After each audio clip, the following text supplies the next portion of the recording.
Salut à tous et bienvenue dans cette vidéo. Aujourd'hui je vais vous montrer cette espèce de chose venant du passé. Il s'agit d'un rack IDE. Qu'est-ce que c'est qu'un rack IDE? Pour information, alors là vous avez des traces de son ancienne utilisation. En fait la personne qui avait ça, c'est-à-dire l'oncle à Dark Ventura, a utilisé ces trucs là pour mettre à l'intérieur de ses disques durs des systèmes d'exploitation qui ensuite il passait d'ordinateur en ordinateur. Car oui, je vais vous expliquer le concept derrière tout ça. C'est un tiroir dans lequel se trouve dans cette petite boîte qui est détachable du reste un disque dur. Ça se met dans un slot pour lecteur CD et en gros vous pouvez laisser cette partie-là, le contour à l'intérieur du lecteur et hop, vous tirez dessus et tac, vous avez le disque dur qui s'en va de son tiroir et qui peut aller se mettre ailleurs. Alors je vais vous expliquer comment ça marche un peu plus en détail. Alors la première chose que vous voyez, c'est une LED d'allumage, le vert au-dessus, puis ensuite juste en dessous, un témoin de fonctionnement. Vous savez, quand il y a des accès disques, ça fait clignoter une LED sur le devant de votre ordinateur. Et bien là, il y en a une par disque dur, enfin par rack en tout cas.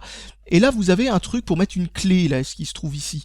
Alors, à quoi sert ce truc-là? Et bien tout simplement, quand il est en position fermée, comme ça, le rack fonctionne de telle manière que le disque dur s'allume. Si vous le mettez dans l'autre position, ça éteint immédiatement le disque dur et vous pouvez l'enlever. Alors il faut une clé pour pouvoir faire ça, c'est pas un bouton, etc. Donc si vous avez paumé la clé, vous n'êtes pas dans la merde. Alors là le truc il était en position fermée, donc c'est tant mieux, parce que sinon j'aurais eu pas mal de difficultés à le faire fonctionner, parce que je n'ai pas la clé. J'en ai une, normalement une clé comme ça, parce que moi aussi j'en avais des racks de ce genre. Et j'avais embarqué la clé, et malheureusement, où sont passées les clés? Bonne question, j'en avais deux petites, ça doit être dans une boîte quelque part, impossible de le trouver. Donc, un autre truc, donc vous voyez comment c'est fait derrière, vous avez un petit ventilateur qui permet de refroidir le disque dur, étant donné qu'il est dans une petite boîte, il est confiné dans son machin, ce qui fait qu'il est assez mal ventilé. Donc vous avez ce petit ventilateur qui est là pour compenser tout ça. Ça fait l'épaisseur d'un lecteur CD, c'est très légèrement plus long, mais vraiment pas de beaucoup, donc ça reste dans le standard. Ce petit ventilateur peut se remplacer par un autre, hein, si vous n'avez pas de chance et qu'il est tombé en panne. Ici vous avez donc un port IDE, hein, tout ce qu'il y a de plus bête, hein, pour un port IDE c'est tout à fait standard, hein, vous savez ces gros snaps, etc. Et une Molex 4 prises qui est en gros le système qu'on utilisait autrefois pour alimenter les disques durs. Maintenant on a un câble qui est très différent lui avec, hein, qui ressemble au Serial ATA qui est juste à côté, mais bon voilà comment ça fonctionnait à l'époque. Ensuite, ici, on tire dessus et ça se débine. Mais je vais vous expliquer le truc. Quand vous baissez la clé, ploup, ça enlève un petit taquet qui est comme ça, qui fait ça. Hop, de telle manière que ça libère ce truc. Ensuite, pour pouvoir l'enlever, vous voyez qu'il y a une poignée. Et ben il faut tirer la poignée vers le haut. Et là, en bas, vous voyez que ça...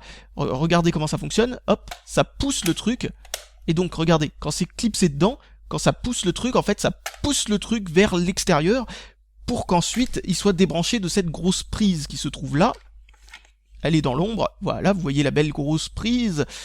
Et bien voilà, et là vous avez une autre prise ici derrière qui vient ensuite se brancher là-dessus. Voilà, alors vous avez cette petite espèce de poignée, alors cette poignée est cassée, moi j'en avais, ceux que j'avais, ils avaient la poignée en plastique blanc beaucoup plus solide, là c'est un plastique transparent pour faire joli, mais bon, c'est pas, ça a pas l'air d'être aussi solide du coup. Je les ai encore, mais bon, je les ai stockés chez Paul quand j'ai déménagé. Oups, c'est le bas qui s'est enlevé en premier, mais c'est ce qu'il faut, parce que le haut ne sert à rien. Donc vous voyez, hop, ça se déclipse, et là vous avez de quoi brancher votre disque dur, prise de courant, port parallèle ATA ici. Et ensuite vous mettez votre disque dur dedans, vous le vissez, bien entendu, c'est une bonne idée de le visser, et parce que comme ça il bougera pas, sauf si ce sont des disques durs que vous changez sans arrêt, mais ces trucs-là sont faits pour changer les disques durs quand l'ordinateur est allumé. Enfin, a priori, parce qu'il faut savoir que le parallèle ATA n'était pas particulièrement fait pour ça à l'origine. Mais bon, ça fonctionnait sous Linux notamment, et donc du coup vous pouviez changer le disque dur quand l'ordinateur est allumé dans par exemple pour un data center ou des conneries comme ça fait avec des pièces pour le moins cher possible. Vous pouvez utiliser une tour normale avec des racks de ce genre. Et on pouvait changer tout ça. Bon, c'était pas le grand luxe, hein. Habituellement, on utilisait des racks SAS, comme ça existe encore maintenant, c'est-à-dire avec des ports SCSI ou SCSI, vous appelez ça comme vous voulez. Et ce sont, en gros, c'est le modèle haut de gamme de ce truc-là. Ça, c'était vraiment du bas de gamme, hein, à l'origine. Donc, vous pouvez aussi enlever le bas, logiquement. Non, il s'enlève pas sur celui-là. Donc, le bas, en gros, c'est la fameuse tirette qui pousse le truc en dehors du truc. Donc, voilà. Ensuite, qu'est-ce qui reste de spécial à indiquer là-dessus? Donc non, rien de spécial en fin de compte, hein. Vous vissez un disque dur là-dedans, vous le branchez bien entendu hein, avant de le visser, parce que sinon ça va être difficile de faire ça dans l'autre ordre. Ensuite vous refermez ça, pouf, voilà, tout simplement.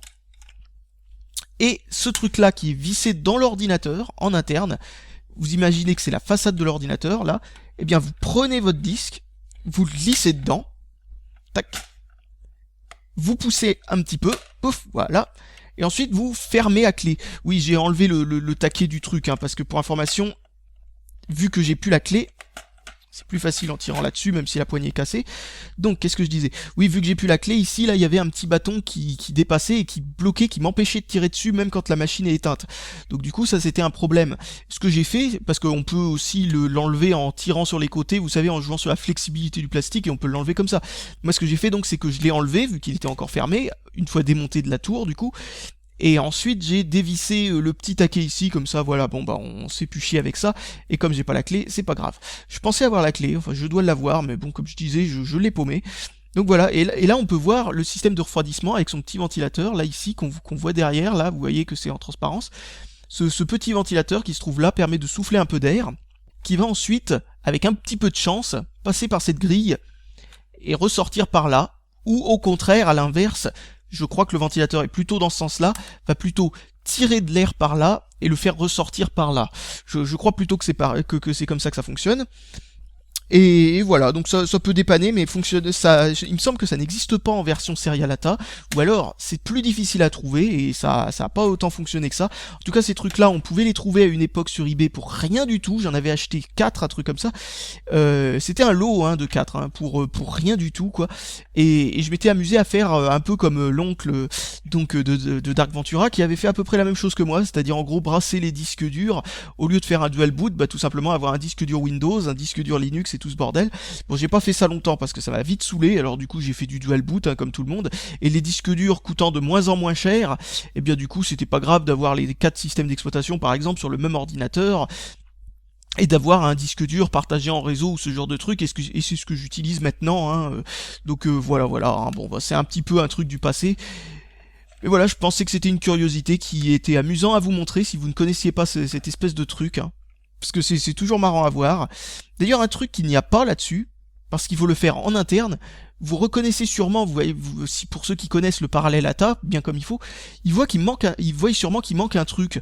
Il manque le petit jumper pour choisir si le disque dur est master, slave ou cable select, c'est-à-dire en gros le câble par rapport au fait que c'est le câble du haut, le câble du bas, et ben il choisit s'il est master ou slave automatiquement. Eh bien ça n'est pas ici. En fait, il faut le faire sur le disque dur qui est à l'intérieur de la boîte si on veut faire ça. Donc du coup, ça demande, enfin c'est un petit peu chiant à faire quand le disque dur est déjà confiné là-dedans, car il faut le dévisser, le débrancher, tout ça pour pouvoir accéder à ça, parce que c'est très petit et très confiné. Donc du coup voilà, ça c'était un petit truc qui avait un petit peu con qu'il y avait avec ces trucs-là. Ça a le mérite d'avoir l'air assez ridicule, je trouve, surtout positionné sur une boîte d'aujourd'hui. Je vais sûrement vous faire quelques petites photos pour vous montrer à quoi ça ressemble sur un ordinateur actuel. Allez, salut à tous, et à la prochaine!